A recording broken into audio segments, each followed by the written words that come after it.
Bismillahirrahmanirrahim. Assalamu alaikum rahmatullah.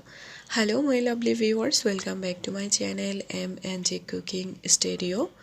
আজকের এপিসোডে তৈরি করে দেখাবো খুবই মজাদার একটা স্ন্যাক্স যেটা আমরা খুব অল্প সময়ে তৈরি করে নিতে পারি। এটা খুবই হেলদি, বাচ্চা হতে যে কোনো বয়সে মানুষের জন্য বেশ স্বাস্থ্যকর এবং খুবই পুষ্টি সমৃদ্ধ। আশা করছি ভালো লাগবে।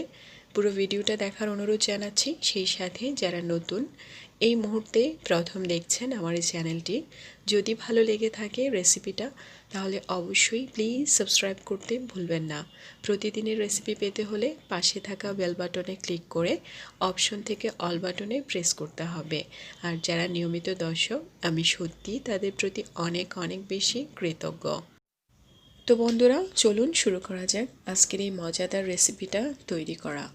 এখানে প্রথমে একটা মিক্সিং বোলে আমি দিয়ে দিচ্ছি মুরগির মাংস এবং মুরগির কলেজা আগ থেকে সেদ্ধ করে রাখা। কিভাবে সেদ্ধ করলাম, কি দিয়ে, সেটা আমি একটু পরে বলছি। এখানে দিয়ে দিচ্ছি আমি পুরো 1 কাপ টক দই। টক দইটা আমি একটু পানি ঝরিয়ে নিয়েছি, পানি ছেঁকে নিয়েছি। দিয়ে দিচ্ছি এখানে একদম কুচানো গাজর। ফ্রেশ গাজরটা দিলে এটার টেস্টটা খুবই ভালো আসবে। চাইলে আপনারা ফ্রোজেনটাও দিতে পারেন। দিয়ে দিচ্ছি কুচানো পেঁয়াজ। দিয়ে দেব আমি এখানে পুদিনা পাতা কুচি এবং ধনে পাতা কুচি। এতে করে কিন্তু খুবই সুন্দর একটি স্মেল থাকবে। এই পর্যায়ে আমি এখানে দিয়ে দেব tomato sauce, oyster sauce, soya sauce. Tomato সসটা অ্যাভেলেবেলই থাকে, ওয়েস্টার সস আর সয়া সসটা হয়তো নাও থাকতে পারে। তবে এই মজাদার রেসিপিটা যদি আপনারা পারফেক্ট টেস্ট পেতে চান, তাহলে অবশ্যই এই সসগুলো ইউজ করবেন। আর এই সসগুলো আপনারা যে কোনো বড় সুপার শপে কিনতে পাবেন। দিয়ে দিচ্ছি আমি প্রায় 1 চা চামচ থেকে একটু বেশি পরিমাণে ওয়েস্টার সস আর 2 চা চামচ সয়া সস। আমি টমেটো সসটা প্রায় 3 থেকে 4 টেবিল চামচের মতো দিয়েছি। আর যেহেতু এখানে টক দইটা আছে, সো এটা একটা ক্রিমি টেক্সচার চলে আসবে। হাতের কাছে অনেক সময় দেখা যায় আমাদের ম্যায়োনিজটাও না থাকতে পারে, বা হোমমেড ম্যায়োনিজটা তৈরি করতে একটু সময় লাগতে পারে। সেই ক্ষেত্রে টক দই দিয়ে আমরা খুব মজাদার চিকেন স্যান্ডউইচের ভেতরের পুরটা রেডি করে নিতে পারি। আর এটা কিন্তু খুবই স্বাস্থ্যকর। এ পর্যায়ে আমি একটা কাঁটা চামচের সাহায্যে খুব সুন্দরভাবে মিশিয়ে নিচ্ছি।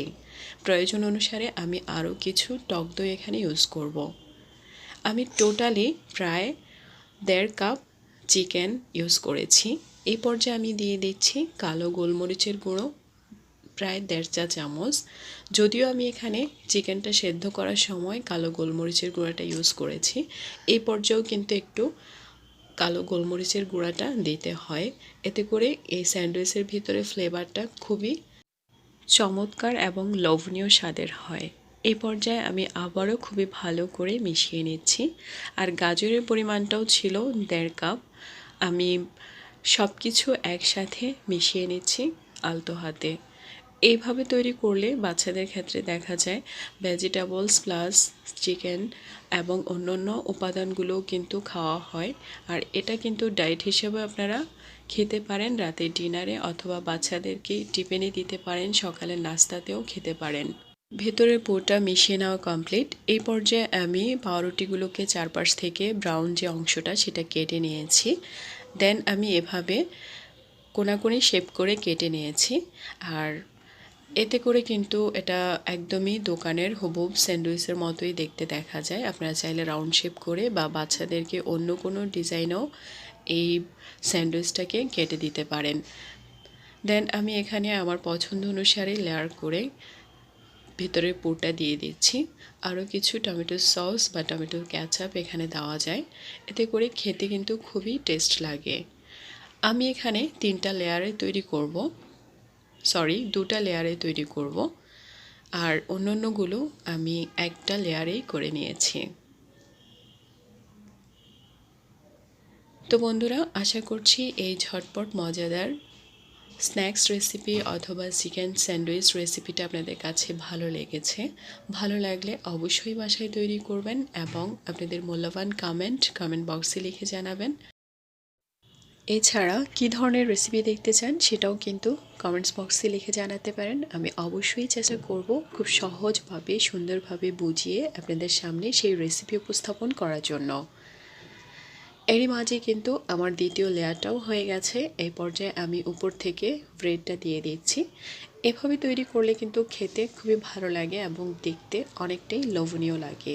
উপর থেকে আমি টমেটো সস দিয়ে একটু হালকা ডিজাইন করে নিয়েছি, জাস্ট এটুকুই। আর অন্যগুলো আমি এভাবে তৈরি করেছি। তো বন্ধুরা, আশা করছি আজকের এই ঝটপট মজাদার রেসিপিটা আপনাদের কাছে সহজ লেগেছে, ভালো লেগেছে। অবশ্যই বাসায় তৈরি করবেন এবং সবাই মিলে এনজয় করবেন। ভালো থাকবেন সবাই, সুস্বাস্থ্য কামনা করছি। নতুন রেসিপি দেখার আমন্ত্রণ জানাচ্ছি।